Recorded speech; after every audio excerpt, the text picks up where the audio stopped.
The Santa Muerte Sect, a syncretic faith amidst controversy. The Santa Muerte Sect, a rapidly growing religious movement in Mexico and Central America, represents a fascinating and controversial blend of Catholic Christianity and ancient Mexican spiritual traditions. Rooted in the syncretism of Spanish colonial Catholicism and pre-Columbian indigenous beliefs, particularly those of the Aztec and other Mesoamerican cultures, the veneration of Santa Muerte, often depicted as a skeletal figure cloaked in robes, has emerged as a powerful spiritual force for many. However, the Catholic Church does not recognize Santa Muerte as an authentic expression of its faith, viewing it as a heterodox practice that deviates from orthodox doctrine.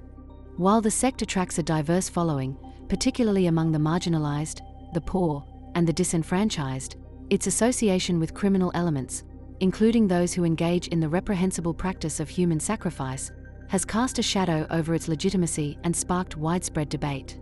Santa Muerte, or Holy Death, draws heavily on the syncretic traditions that have long characterized Mexican spirituality. The figure of Santa Muerte echoes the Catholic veneration of saints, with devotees lighting candles, offering prayers, and building altars adorned with flowers, food, and tequila. Yet, her imagery and rituals also reflect indigenous reverence for death as a sacred force, as seen in Aztec worship of Mictlantecuhtli, the goddess of the underworld. This blending of traditions creates a unique spiritual framework that resonates with those who feel alienated by institutional religion. Santa Muerte is seen as a non-judgmental figure who accepts all devotees, regardless of their social standing or moral failings, offering protection, healing, and guidance in a world often marked by hardship and uncertainty. The primary followers of Santa Muerte are the fallen and the poor, those living on the margins of society. For many, she is a beacon of hope in environments plagued by poverty, violence, and systemic inequality. Street vendors, taxi drivers, sex workers, and others facing precarious livelihoods turn to her for miracles, whether for financial stability, protection from danger, or recovery from illness. Her appeal lies in her accessibility. Unlike the Catholic Church, which may feel distant or judgmental to some, Santa Muerte requires no formal institution or clergy. Devotees can approach her directly, in makeshift shrines or personal altars, fostering a deeply personal connection. This democratization of spirituality has fueled her popularity, with millions across Mexico and Central America, and even in diaspora communities in the United States, embracing her as a protector and intercessor. However, the sect's inclusivity has a darker side, as it has also attracted followers among criminals, including drug traffickers, gang members, and cartel operatives. For these individuals, Santa Muerte is often invoked for protection during illicit activities, success in smuggling operations, or even vengeance against enemies. This association has led to the sect's stigmatization, with media and authorities frequently linking it to narco-culture. Most disturbingly, some devotees have been implicated in acts of human sacrifice, a practice that harkens back to ancient Mesoamerican rituals but is unequivocally condemned by both the Catholic Church and broader society. These acts, though rare, are reprehensible and have fueled public outrage, casting Santa Muerte as a symbol of lawlessness in the eyes of critics. Such extreme practices are not representative of the broader devotion to Santa Muerte, but they have undeniably tainted her image, complicating the sect's place in the religious landscape.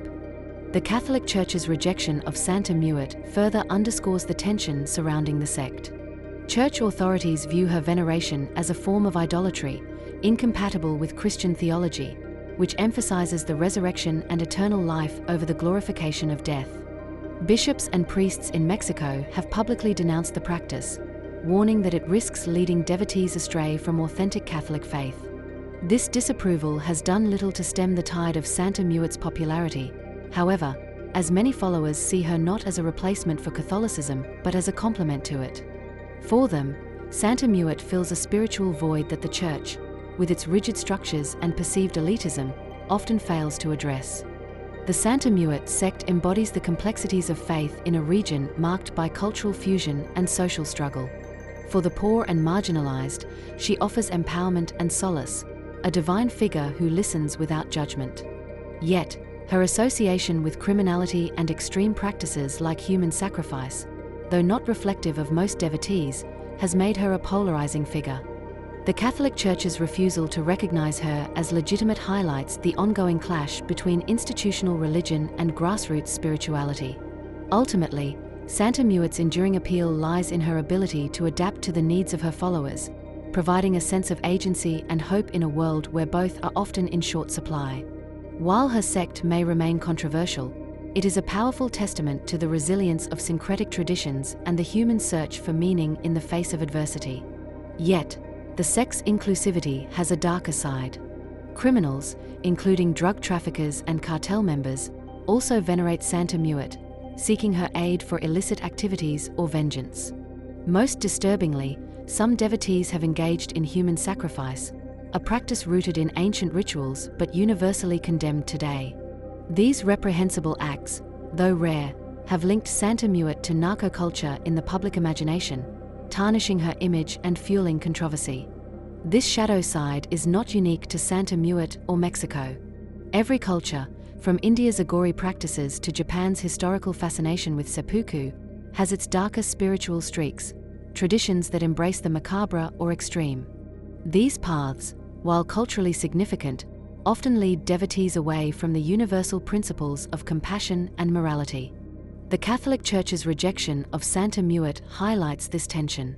Viewing her worship as idolatrous, the Church argues it glorifies death over the Christian promise of resurrection. Despite this, many devotees see Santa Muerte as complementary to Catholicism, filling a spiritual void the Church cannot. This clash reflects a broader struggle between institutional religion and grassroots spirituality, particularly among those marginalized by society. Ultimately, the Santa Muerte sect reveals a universal truth about spirituality.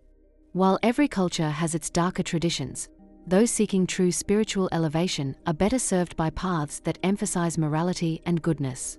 The binder of humanity lies not in the sensational or extreme, but in practices that foster compassion, justice, and unity.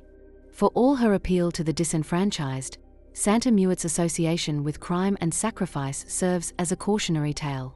True spiritual growth comes from embracing the light of moral integrity, which transcends cultural boundaries and uplifts the human spirit.